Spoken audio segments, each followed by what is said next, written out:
Halo guys, Wilujeng Sumping. Kembali lagi dengan Mimin di sini. Tentunya hanya di channel Oranimo TV. Melanjutkan video sebelumnya, setelah Yayu berhasil memenangkan pertarungan hidup dan mati dari Guru Setu, semua orang pun merayakan kemenangannya. Tapi tak lama setelahnya mereka dibuat kaget dengan keadaan di sekitar istana. Awan hitam pun seketika berkumpul mengelilingi istana Bitao, dibarengi banyaknya sambaran petir, sehingga membuat suasana di sana pun menjadi gelap gulita. Mereka pun berpikir bahwa ini bukanlah kejadian alam biasa. Kejadian ini tentu ada orang yang sengaja membuatnya. Oke guys, sebelum lanjut ke jalan ceritanya lagi, Mimin minta waktunya sedikit untuk pencet tombol subscribe. Dan kalau suka dengan video ini, jangan lupa kasih like juga ya. Terima kasih, kita lanjut lagi ke jalan ceritanya.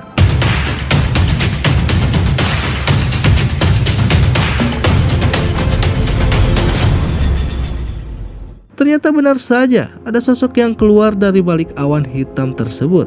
Ternyata dia adalah Wusang, murid ketiga dari Gunung Wenxin yang sudah berkhianat. Dia pun mulai mendekati ketua istana dengan berjalan di atas awan, sehingga membuat semua murid keheranan dengan kehebatan Wusang. Lalu di tempat lain, ketua istana yang penasaran pun bertanya kepadanya, "Siapa sebenarnya Anda? Kenapa berani menerobos masuk ke pintu gunung istana Bitao tanpa izin?" Dia pun menjawabnya sambil tertawa. "Hahaha, kau bilang ini gerbang istana Bitao? Di mataku istana Bitao hanyalah seekor anjing yang dipelihara di luar untuk menjaga pintu oleh Gunung Wenxin. Jadi untuk apa aku meminta izin kepadamu?" Ketua istana pun terdiam mendengarnya. Tapi di sini Guru Biun dan Guru Besia pun marah besar karena mereka anggap omongan itu sudah merendahkan ketua istana. Mereka berdua pun langsung menyerangnya. Tapi sayangnya kekuatan mereka berdua tidak sebanding dengan kekuatan yang dimiliki Wusang, sehingga mereka pun terluka terkena serangan dari Wusang. Diketahui Wusang di sini adalah salah satu murid dari Gunung Wenxin. Dahulu dia pernah membunuh adik seperguruannya dan meracuni paman dari Guru Chao, sehingga membuat Guru Chao marah dan mengusirnya. Sebenarnya tujuan Wusang datang ke sana untuk membalas dendam ke Guru Chao karena sudah menyiksa dan mengusirnya dahulu. Sehingga dia pun tidak meladeni orang-orang dari istana Bitao. Dia pun langsung pergi ke Gunung Wenxin dengan bilang, "Sudahlah, aku malas meladeni kalian semua. Kalian ini hanya sebagian dari semut-semut kecil yang merepotkanku saja." Setelah ia meledek ketua istana, lalu ia pun pergi ke Gunung Wenxin. Wusang pun mulai berteriak memanggil Guru Chao agar mau keluar menemuinya. Tapi sayangnya tidak ada tanggapan dari Guru Chao dan murid-muridnya, sehingga dia pun mulai mengancam akan menghancurkan Gunung Wenxin dengan kekuatannya jika Guru Chao tidak keluar.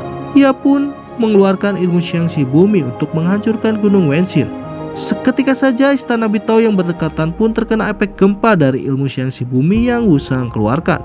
Kemudian dari arah Gunung Wenxin, Cibupan pun keluar sambil menjabatkan pedangnya ke arah Wusang. Ia pun sambil bilang, "Dasar murid durhaka, kau datang hanya untuk mengantarkan nyawa ke sini." Dengan hal itu Wusang pun mulai melawannya, sehingga pertarungan antara keduanya pun terjadi.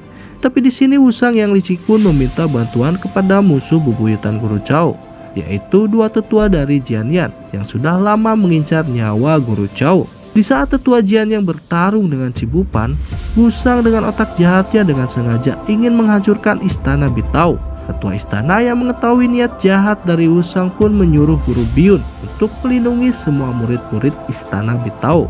Kemudian kekacauan pun terjadi di sana.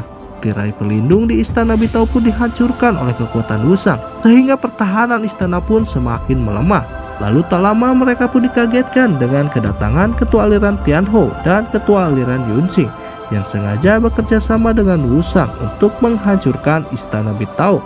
Mereka pun datang sambil bilang, "Setelah ini di 9 benua tidak akan ada lagi nama istana Bitao. Kami sendiri yang akan menjadi saksi untuk kehancurannya." Hahaha, ungkap mereka berdua sambil tertawa. Kejadian itu pun begitu cepat. Semua murid dari kedua aliran itu sudah mengepung seluruh sudut di istana Bitao. Mereka pun kalah jumlah. Mereka pun terdesak. Mereka pun bingung untuk melakukan apa. Lihat kejadian itu, Yayu pun meminta saran kepada ketua istana. "Ketua, apa yang harus kita lakukan sekarang? Kita sudah dikepung oleh kedua aliran bodoh itu." Kemudian ketua istana pun menjawabnya, "Kita hanya bisa menerobos pertahanan mereka dan selamatkan diri. Istana Bitao sudah tidak bisa dipertahankan lagi sekarang." Mendengar titah ketua istana, Guru Biyun pun memimpin murid-murid untuk melawan dan menerobos pasukan musuh agar bisa keluar dari istana. Lalu di waktu yang sama para tetua aliran pun menyuruh murid-muridnya untuk menyerang dan menghabisi semua murid istana Bitau tanpa sisa. Dan akhirnya peperangan pun terjadi. Yayu pun mengeluarkan jurus telapak gelombang raksasanya untuk membuka blokir dari murid-murid aliran Tianho yang menghalangi mereka untuk keluar. Tapi sayangnya mereka pun dihadang oleh Kopral Zuan yang diketahui kekuatannya sudah tingkat setengah bibit suci. Lalu ia pun bilang, "Kalian ingin kabur? Jangan mimpi, hadapi aku dulu." Melihat kejadian itu, Guru Biyun pun menyuruh Guru Besia dan Yayu melindungi para murid untuk kabur dari jalur lain. Ia pun sambil bilang, "Besia, kau pergi duluan, bawa murid-murid lari dari arah lain, biar dia aku yang hadapi." Suasana pun semakin tidak terkendali. Pasukan-pasukan khusus dari kedua aliran itu mulai berdatangan untuk menyerang mereka dan sebagian merusak bangunan istana, sehingga semua murid istana Bitau pun banyak yang mati terbunuh dari pertarungan yang tak sebanding itu. Yayu pun sempat berputus asa melihat teman-temannya mati di hadapannya. Ia pun tak bisa berbuat banyak karena jumlah kedua aliran itu terlalu banyak jika harus dia hadapi sendiri.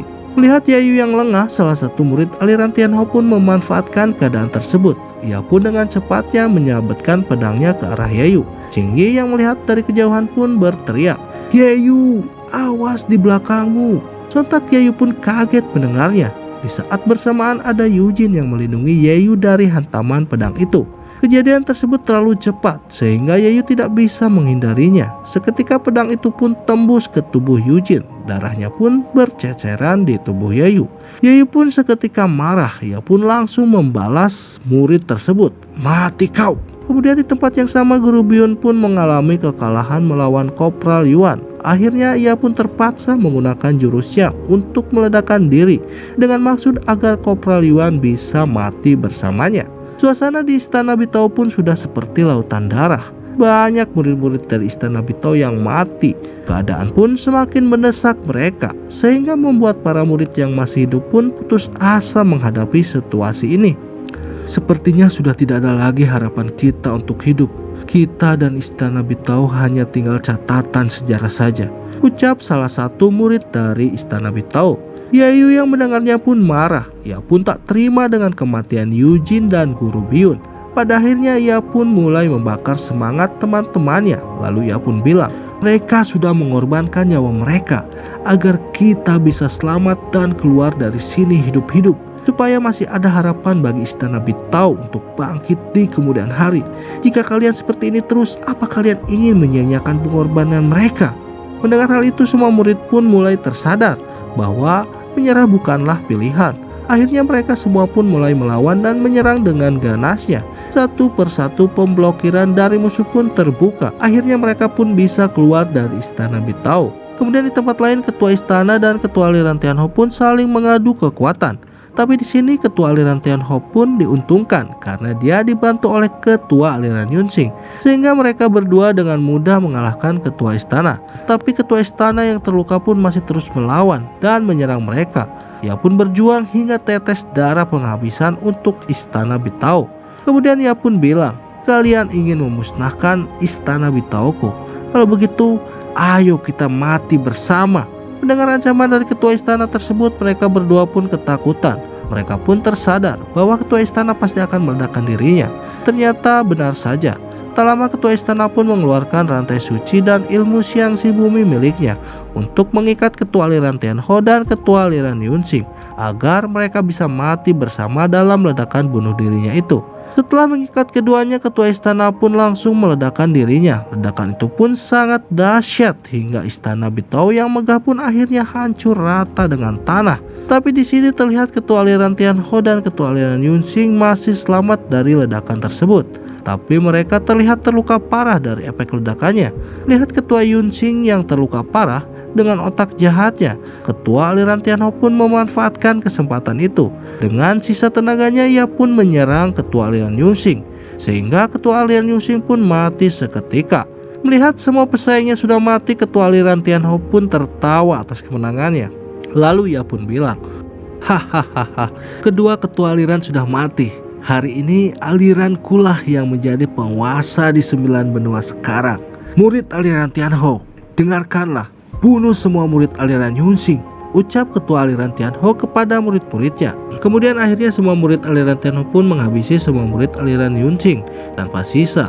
Kemudian mereka pun diperintahkan oleh ketuanya untuk mengejar dan menemukan sisa-sisa orang-orang istana Bitao, termasuk Yayu. Hidup atau mati, dia harus ditemukan dan ditangkap. Setelah mendapatkan titah dari ketua aliran, murid-murid aliran Tianhou pun langsung mencari orang-orang istana Bitao. Diketahui Yayu dan teman-temannya bersembunyi di dalam hutan. Mereka pun langsung menuju ke sana. Kemudian di tempat lain terlihat Yayu dan teman-temannya sedang beristirahat. Mereka pun terlihat sedang mengobati teman-temannya yang terluka. Tapi di sini Qingyi pun terlihat cemas karena tempat persembunyian mereka terlalu dekat dengan istana. Jadi ada kemungkinan orang-orang aliran Tianhou pasti akan menemukan mereka. Ia pun sambil bilang, "Yayu, bagaimana sekarang? Prajurit mereka pasti akan segera mengejar sampai ke sini. Jadi kita harus segera mencari tempat yang lebih aman." Namun tak lama setelah itu, benar saja, apa yang ditakuti Qingyi pun terjadi. Suara orang-orang aliran Tianhou pun terdengar sudah dekat dengan mereka.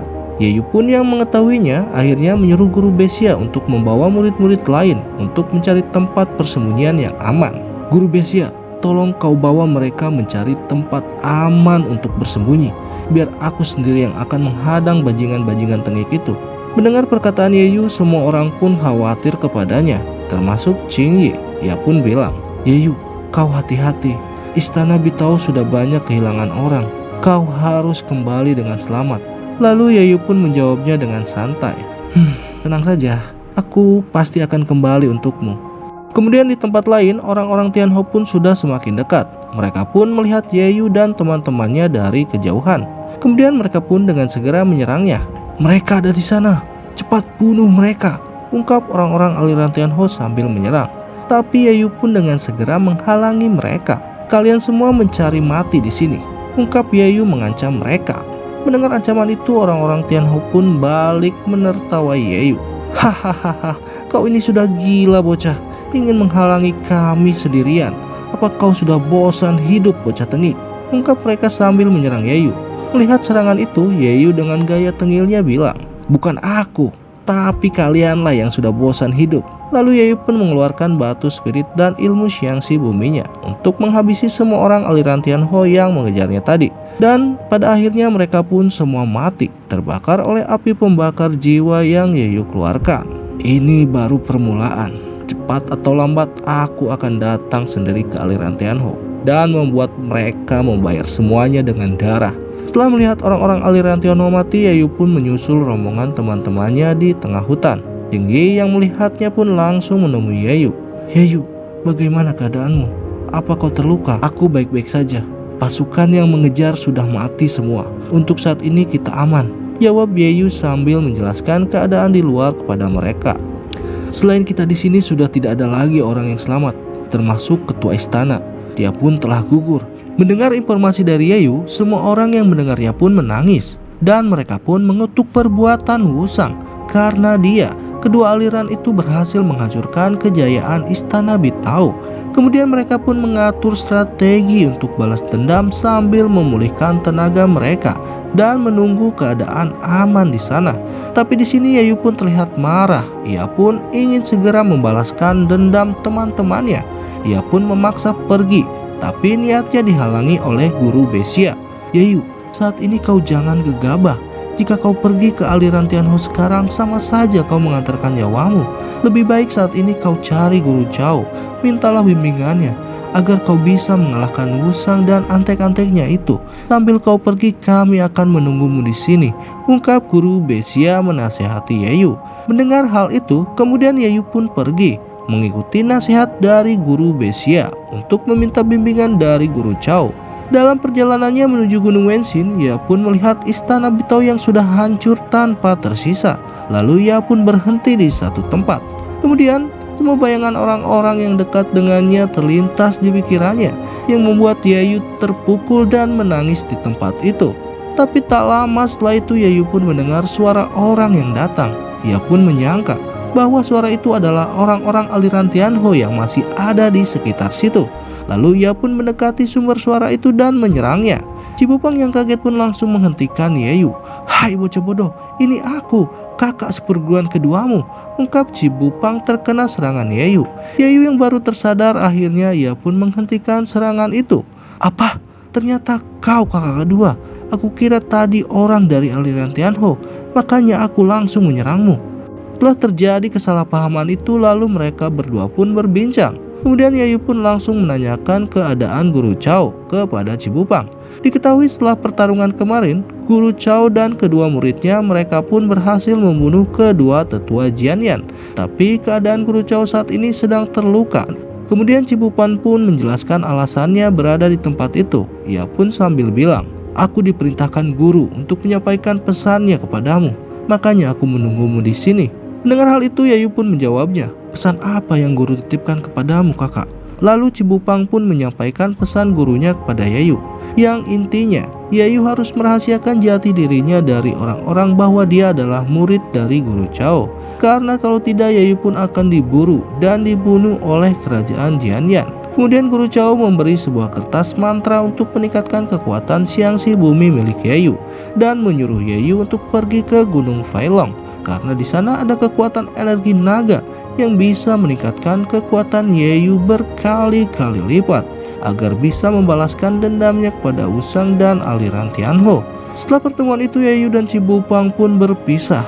Cibupang pun pergi ke tempat persembunyiannya. Kemudian Yayu yang sudah dapat arahan dari gurunya pun segera pergi ke Gunung Failong untuk meningkatkan kekuatannya, dan cerita pun bersambung. Oke guys, terima kasih banyak buat kalian semua yang udah nyempetin waktunya buat nonton video ini sampai selesai. Jangan lupa like dan subscribe-nya ya. Oke, sampai jumpa lagi di video berikutnya. Sehat selalu buat kalian. Hatur nuhun.